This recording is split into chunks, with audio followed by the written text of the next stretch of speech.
ብዙ ተመርቃችሁ ልትቀመጡ ትችላላችሁ። እንደ ጋሪ ፈረስ ብዙ ጊዜ መቀጠር የሚል ነገር ከተሰጣችሁ ሌላኛውን እንትን ማየት አትችሉም። ያ ማለት እግር ኳስ ለተጫዋቹ ከባድ ነው፣ ለተመልካቹ እና ለኮቹ ቀላል ነው።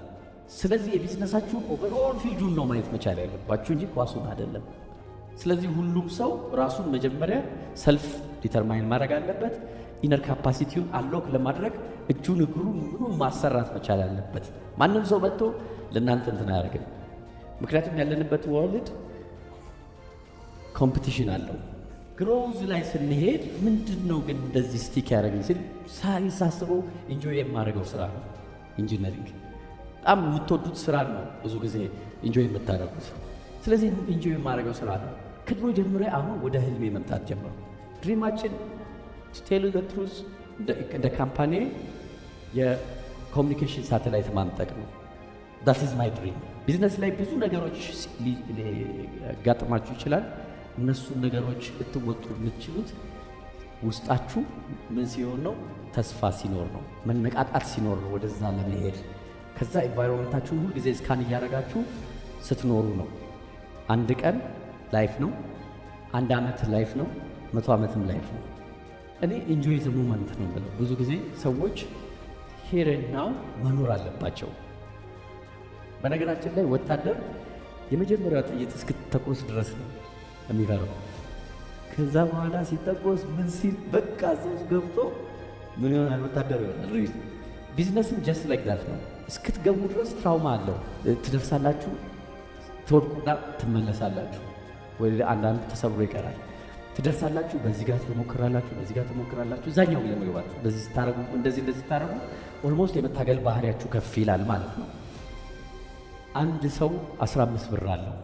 ከዛ በኋላ በ8ኛው ቀን 1960 ብር ይፈልጋል።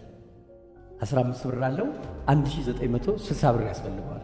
ቅድም እንደነገርኳችሁ መላ እስቲ መላችሁን እንትን በል። አንደኛ ኢንቫይሮንመንት ስካን አድርጉ፣ ሁለተኛ ሞቲቬትድ ሁኑ፣ ሶስተኛ ለዛ ነገር እንትን በሉና ለተስፋችሁ ስሩበት።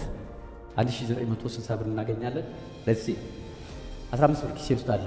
ወደ ቤቴ ዝም ብዬ ስገባ የሆነ ቦታ ላይ ልጆች ተሰብስበው ይጠጡና ትንሽ ቆይተው ምናምን ደውለው እንቁላል የተቀቀለ 30 ብር ገዝተው እየላጡ ይበላሉ።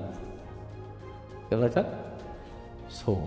ኢንቫይሮንመንቱን እስካን ስታደርጉ እነዚህ ልጆች እንቁላል ይበላሉ እየቀቀሉ በ30 ብር ይገዛሉ የተቀቀለ።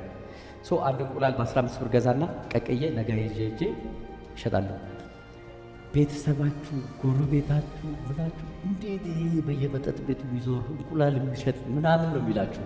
ግን ሆፕ ስላላችሁ you don't feel that። ከዛ በኋላ ያንን የሸጣችሁትን 30 ብር ደግሞ ተወስዱና በሁለተኛው ቀን 2 እንቁላል ትሸጣላችሁ። ስንት ሆነ? 60። 60ውን 120፣ 120ውን 240 አርጋችሁ 8ኛው ቀን ላይ ብትደርሱ 1900 ብር ታገኛላችሁ ማለት ነው። በ300,000 ወይ በ1 ሚሊዮን የተገነባችው የሸምሱ ሱቅ 2,000 ብር በሳምንት ልታገኝ ትችላለች። ስለዚህ ኦልዌይስ ቢዝነሳችሁ ላይ ካልታገላችሁ አይመጣም። ምክንያቱም የኛ ኢንቫይሮንመንት አይመችም።